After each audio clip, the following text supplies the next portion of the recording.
The Jake Brake is a simple hydromechanical device adaptable to most high-performance diesel engines sold today. Its rugged design and few moving parts make it ideally suited to heavy-duty vehicle use. The Jake Brake is an engine retarding system that uses the diesel power plant itself to slow the vehicle.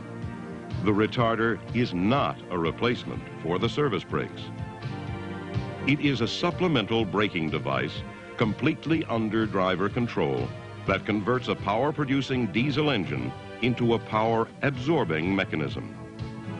The Jake Brake modifies the operation of the exhaust valves and only operates when the engine is in a no-fuel mode.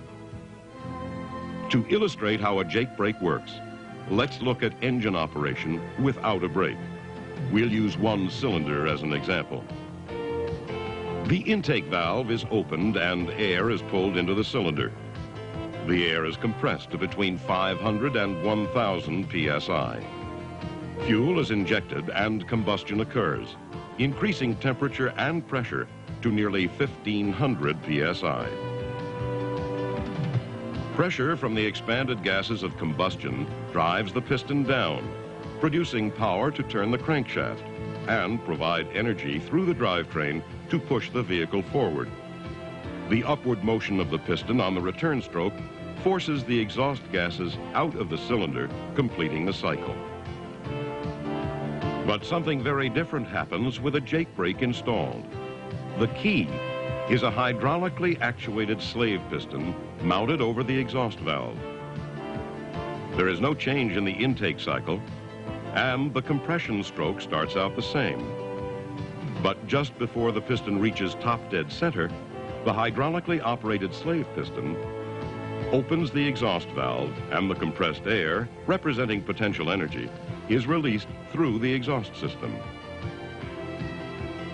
By venting the energy of the compressed air, no positive power is exerted on the piston. It has been eliminated. This is the first step in providing engine retarding. However, some source of energy is needed to return the piston to its bottom position. This energy is derived from the forward momentum of the vehicle and is the second step in generating the total retarding effect of the Jake Brake. Let's look at the cycle again from a different viewpoint. When the driver steps on the throttle, fuel is injected and combustion provides power through the drivetrain to move the vehicle forward. With the Jake Brake on, the retarder is energized when the driver removes his foot from the throttle, releasing the compressed air without producing power.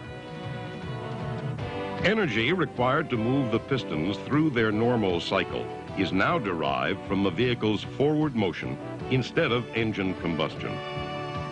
Now, instead of producing power, the diesel's function has been reversed to an energy-absorbing air compressor.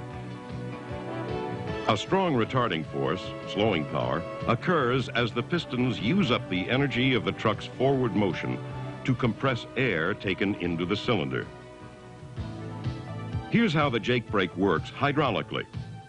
The main components are the slave piston and the master piston. They are fabricated from alloy steel and have no internal parts. The slave piston is mounted over the exhaust valve.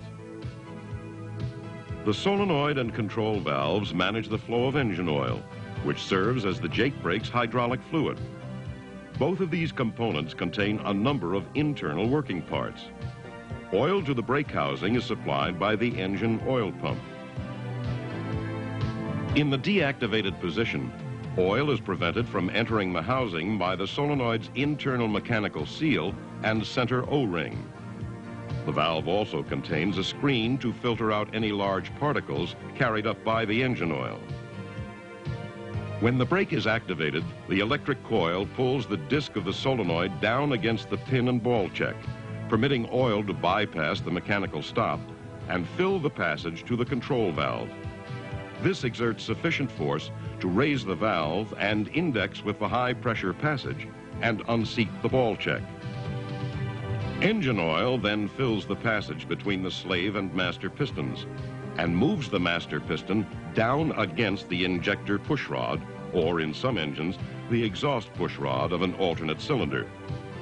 The pushrod is moved up against the master piston by camshaft rotation, creating sufficient pressure to move the ball check down, creating a closed hydraulic system between the slave and master piston. The pressure of the entrapped oil increases, providing sufficient force to move the slave piston down and open the exhaust valve just before the piston reaches top dead center. This releases the compressed air representing potential energy. As explained earlier, the removal of this power-producing energy and its replacement by energy absorbed from the vehicle's forward momentum provides the slowing power of the Jake brake compression engine retarder. This sequence is repeated whenever the driver has the dash switch in the on position, the clutch engaged, and removes his foot from the throttle. When the driver steps back on the throttle to accelerate, the brake is de-energized and shuts down. The high-pressure oil is forced out of the housing and flows back into the engine oil supply. The low-pressure oil flows back through the housing and is returned to the engine oil supply through a passage in the base of the solenoid valve. Now let's look at the driver controls for the Jake brake. The on-off dash switch and progressive braking switch are mounted on the control console. The clutch and throttle switches are positioned so as not to interfere with driver operation. Normally, the dash switch is left in the on position when the vehicle is in use. Most installations include a progressive braking switch. The three-position model shown permits specific levels of retarding power to meet changing road conditions. For example, in some six-cylinder engines, 2, 4, or 6-cylinder braking can be selected. Other installations incorporate all functions in one switch. The Jake brake is either off or in the low or high position. The type used depends on the engine make in the vehicle. The remaining two switches are activated whenever the driver has his foot off the throttle and the clutch fully engaged. Once turned on, the system is fully operational whenever the vehicle is in a no-fuel mode and the driveline is engaged. Depending on the weight of the load, the driver need only select the amount of braking required. This, of course, comes with experience. Controls for automatic transmissions vary somewhat. The Jake brake is a full-time working partner in providing vehicle control.